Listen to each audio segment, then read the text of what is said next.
Ce projet, ça fait longtemps qu'on en parle. Les appels ont commencé à peu près en 2010-2011. Ensuite, il y a eu un certain nombre de recours qui a fait que ça a pris du temps. Maintenant, ça y est, c'est concret. Alors, c'est un beau projet puisqu'on parle de 500 MW avec 71 éoliennes.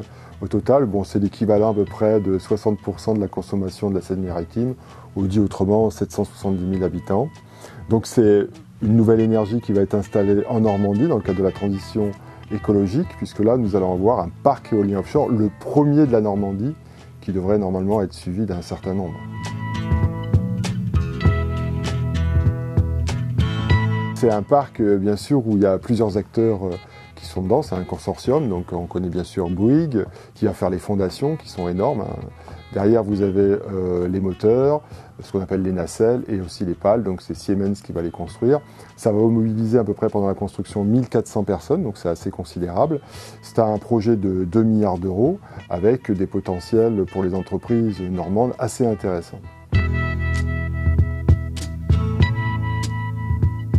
Alors sur les bénéfices économiques, je vous parlais tout à l'heure de 2 milliards d'euros, c'est assez conséquent, mais c'est juste le premier projet puisque derrière va être suivi par Courcelles dans 1 an, où ce sera un parc à peu près dans les mêmes dimensions avec 2 milliards d'euros aussi d'investissement. Ce qu'on essaye de faire, c'est que les retombées économiques soient pour l'ensemble des entreprises normandes, souvent aux alentours de 30 à 40%. Pour vous donner quelques exemples, lors de l'événement qu'on a créé au Havre, on a eu plus de 1400 demandes de rendez-vous en B2B. Malheureusement, on n'a pu en honorer que 300, 350, ce qui a permis de faire des rencontres avec les donneurs d'ordre ou les rangs 1 pour les entreprises normandes. Donc une réelle opportunité de business qui commence en tout cas. Ça permet d'être dans la transition, ce que je disais, écologique, hein, donc on va pouvoir mixer l'ensemble de la production. Ici c'est plutôt une terre, bien sûr il y a la pétrochimie avec Exxon, Total, et puis EDF avec l'ensemble de ses centrales nucléaires.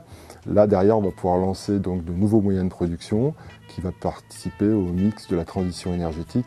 Même si je n'aime pas tellement ce terme, je préfère qu'on parle d'un mix bas carbone puisque l'objectif c'est de sauver notre planète.